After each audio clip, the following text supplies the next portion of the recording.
Hi friends, இன்றைக்கி நம்ம மூக்குரட்டை கீரை பற்றி தான் நம்ம பேச போகிறோம். இன்றைக்கி இந்த மூக்குரட்டை கீரையோட டிப்ஸ் மட்டும் நான் உங்களுக்கு சொல்லி தரப்போகிறேன். இந்த மூக்குரட்டை கீரையை நல்லா பார்த்துக்கோங்க. இந்த கீரை உங்களுக்கு கிடைக்கல, எங்கேயாவது உங்கள் வீட்டு பக்கத்தில் அந்த மாதிரி தான் இருக்கும் ஃப்ரெண்ட்ஸ். அப்படி உங்களுக்கு கிடைக்கலன்னா இது மார்க்கெட்டில் கீரைக்காரங்க விற்பாங்க. மூக்குரட்டை கீரைன்னு கேட்டாவே அவங்க கொடுப்பாங்க. இந்த கீரையை கொஞ்சம் பார்த்துக்கோங்க. இந்த கீரை எதுக்கெல்லாம் பயன்படும் அப்படின்னு பார்த்தீங்கன்னா, டயபெட்டிக் பேஷண்ட்ஸ்க்கு ரொம்ப பயன்படும்.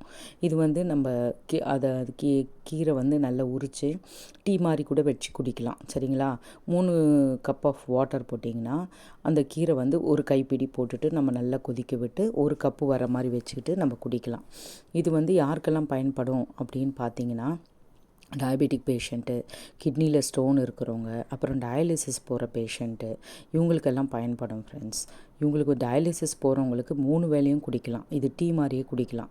நம்ம காலையில் மாலையில் டீ குடிப்போம் இல்லையா, அதுக்கு பதிலாக நீங்கள் இந்த மாதிரி குடிக்கலாம். நிச்சயமாக ரிசல்ட் உங்களுக்கு வரும் ஃப்ரெண்ட்ஸ். இது நீங்கள் அப்படிக்கு டயாலிசிஸ் பேஷண்ட் மெடிசன்ஸ் யூஸ் பண்ணிட்டு கூட இந்த மாதிரி சூப் குடிக்கலாம்.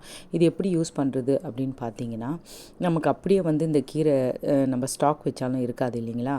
அதனால் நம்ம என்ன பண்ணுறோன்னா, மார்க்கெட்டில் வாங்கினது தான் நான் இதை நான் நல்லா தண்ணியில் முதல்ல அலசிக்கிட்டு அதை நல்லா வாட்டரில் நல்லா அதோட அந்த அழுக்கெல்லாம் போகிற மாதிரி, அந்த வெளியில் உள்ள அழுக்கு டஸ்ட்டெல்லாம் போகிற மாதிரி நல்லா அலசிக்கிட்டு அதை நான் தனியாக காய வச்சுக்கிறேன் ஃப்ரெண்ட்ஸ். காய வச்சுக்கிட்டு ஈரப்பதமே இல்லாமல் நான் அதை ட்ரை பண்ணுறேன்.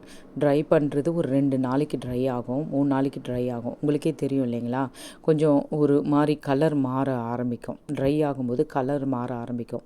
அப்போ நம்ம என்ன பண்ணலான்னா, அதை லேசாக இந்த மாதிரி கலரில் இருக்காது, இது பச்சை கலரில் இருக்குது. ட்ரை ஆகும்போது கொஞ்சம் ப்ரௌன் கலரில் ஆகிடும்.